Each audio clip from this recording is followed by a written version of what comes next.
Hey everybody, this is Dave Dugdale, learningdslrvideo.com, and today I'm reviewing actually three fluid heads, but I'm going to start off with the one I've been using for a few years. And I've got mostly Manfrotto heads. This one is, I think, Fancier, or there's another name for it. It starts with a W, I forget. Anyway, it's pretty inexpensive. It's like 75 bucks. It's not bad. I've been using it for several years. Em over at Cheesy Cam really liked it, so I picked one up. I will say it's a bit on the stiff side. You don't get any adjustments except for basically unlocking it, and you get this adjustment right here for the pan, but it's pretty darn stiff, and you can't loosen it up any more than that. So what I'm going to do here is I'm in a situation where you can probably hear the traffic noise. I'm near a road and it has kind of a bend turn to it. What I'm going to do is turn the camera on and I'm going to track a vehicle, and the vehicles are going by here every so often pretty well. And what I'm going to do is try to do as smooth as I can. I'm using a 7200. I'm zoomed in all the way at 200, and I'm using the Canon T3i, which I'm doing a course on, by the way. This T3i acts like almost like a cheap teleconverter.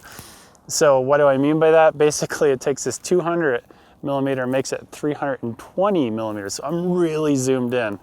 So once the next car starts to come by, I'm going to go ahead and hit record, and I think I can hear it coming now.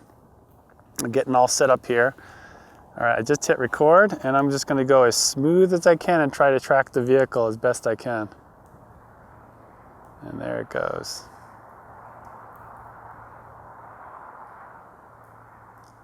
Smooth as I can.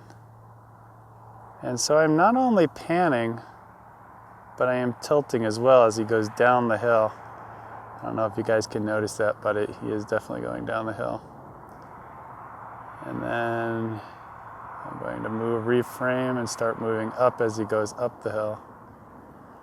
Of course, now he's so far off, making these really minor changes becomes more difficult as I track him back up the hill. I mean, for this particular instance where I'm making very minute changes, this fluid head works pretty well, being as stiff as it is already. Out of the box, you can't change it. It's not too bad, but let's go ahead and move on to the next fluid head.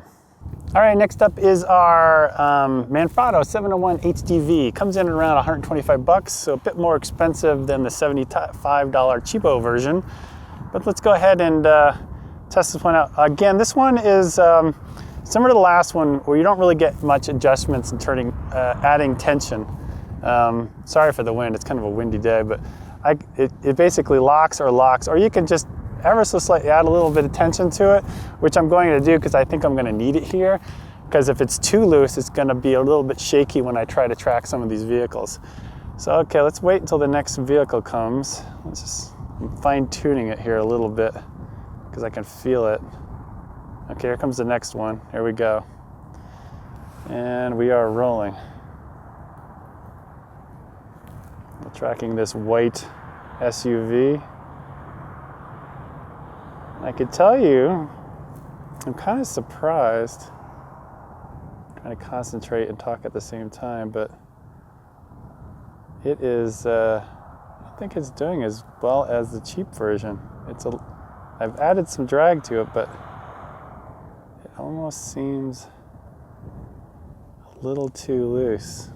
I'm kind of all over the place here. Now, I've had a lot of practice over the years with the cheaper one, the Fancier, if that's how you pronounce it.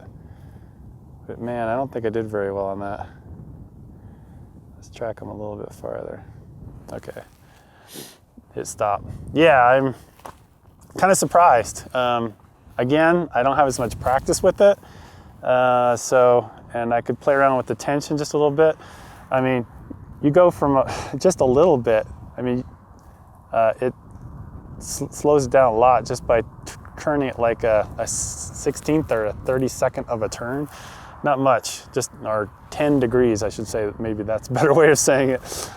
I'm moving it like 10 or maybe 5-10 degrees, and it adds a bit more tension. Same thing with this. Well, if I add just a quarter turn to it. All right, next up is the Manfrotto 502 with its bridging technology. And as you can see from here, you can see right through it kind of thing. This one is bigger than the next one I'm gonna be doing. This is the last one I'll be doing, and this is the 501. This is the 502. The 502 is bigger, but for some reason, this one is less expensive than this. Don't quite understand it, but let's go ahead and see how this one does. Now I've gone ahead and I've added a little bit of drag, and I've practiced a little bit before we start off. I'm trying to get a little practice before each one. I don't hear a car coming yet, but doing a little fine tuning. So you can fine tune the drag here with this, which works really well. I mean, I can loosen it up, it becomes really loose, or I can add a little bit of drag. And same thing with this one, which is more for the, if I really crank on it, it gets really stiff. Okay, let's hit record. Here comes the next one. A little bumpy in the start there just because I wasn't quite ready, but yeah, this one feels really nice.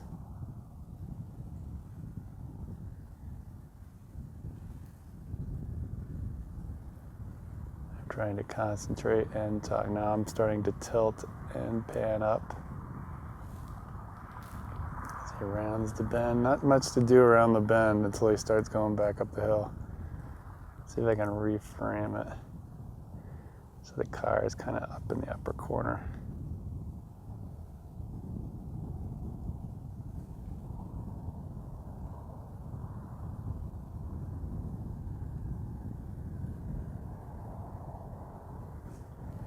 Yeah, all right, that one, I really like this one. That one's probably the best so far. Yeah, I didn't even practice that much, maybe once or twice. That's all practice I got, but this feels really nice. I like how it has that extra drag. So, all right, so let's take this one off and we'll go to the last one. Next up is the Manfrotto 501 HDV. This is the most expensive one, and it's not the biggest. So let's give this one a try. As soon as I hear a car come, I don't hear a car coming, so I can explain a couple little things really quickly. Right under here, which you can't see, I'll probably get some B-roll, but you have a pan friction knob. I've already adjusted that. On the other side, which you can't see, let me move it around here, you've got a tilt friction. And so what I've done is I've kind of adjusted it, and I've practiced a couple of times. Just wake up the camera here, and we'll wait for the next car. It does have a lock mechanism right here where you can lock it in. And then it's also got this balance system. So if I release it, you'll notice it doesn't do anything when I do this, but when I put the balance system on, whoa, that's not good. What's going on there? That just kind of popped out. That's not making me feel too good. Okay, so, all right, so now when I do this, you can see it has some memory to it. It's coming back. If there was no weight on here, I'm sure it would, let's try that again. I'm gonna release it. Yeah, there's absolutely no memory, but when I put it back on, I'm not really liking that too much, but there's a little bit of memory. All right, anyway, here comes a car. And here we go. Looks like we got a pickup truck. So far it feels pretty good.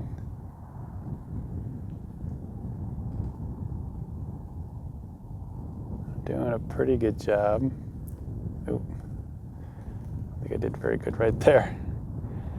I don't know, maybe not as good as the other one, but, and who knows if this is even a really good test or not, but I figured this would be the best way to test it out, was really zoom in on something and try to track it both for pan and tilt. But I'd say this one's not bad, but I don't know if it's the best. And as you can see right there, I'm right next to the Wind Institute. That's why it's a little windy. They've got all those windmills right there. And it has snowed in the mountains. So This one's not bad. Not really liking the quality control. I thought Manfrotto did a better job. Maybe I just got a bum version of this whole balance thing, but that thing is falling off there just a second ago. I'm not liking that too much. So I might take this one out of the running for which one I'm gonna buy, because I need a second head. There's another head I have on my monopod, which is very similar to the first one, Manfrotto, we tested. So, you know, these are all carry about the same amount of weight. Well, sort of. Like the 502, let's do the 501. The 501, which is the most expensive, weighs in at 3.5 pounds. So this, the head itself, what it weighs, but it can handle 8.8 pounds. The 502 can handle 8.8 pounds or 13 pounds static. I don't know what that means, 13 pounds static. And the 502 also weighs 3.5 pounds. The 701 also, the cheapest one, coming at $125, that one holds 8.8 pounds as well. But it's a much lighter. I didn't write down the weight. And all of them have kind of similar tilt ranges too. Like for instance, this one, the 501, has a 60 to 90. So I believe, let's go ahead and loosen this up. And it'll go 90 degrees this way and 60 degrees this way. I don't know if that's 60 degrees. I don't quite understand what they're talking about, but you can see it's not going totally straight up, where this will go totally straight down, or maybe even past that. I think that's what they're referring to. But yeah, so what am I gonna pick? That's a really good question. I think I'm gonna take this one out of the running right off the bat. I'm probably gonna go with the 502 maybe, because that's cheaper and it seems to work the best. Again, it's, you know, I've had a lot of experience with the cheapest one, and that one looked really nice, I think, on the screen. But that's pretty much it. This will probably be the last video I do of 2012. Gosh, I don't know how many I've done. I should add them all up. I think I've done, what, 50 videos or so? So, all right, it's a beautiful winter day.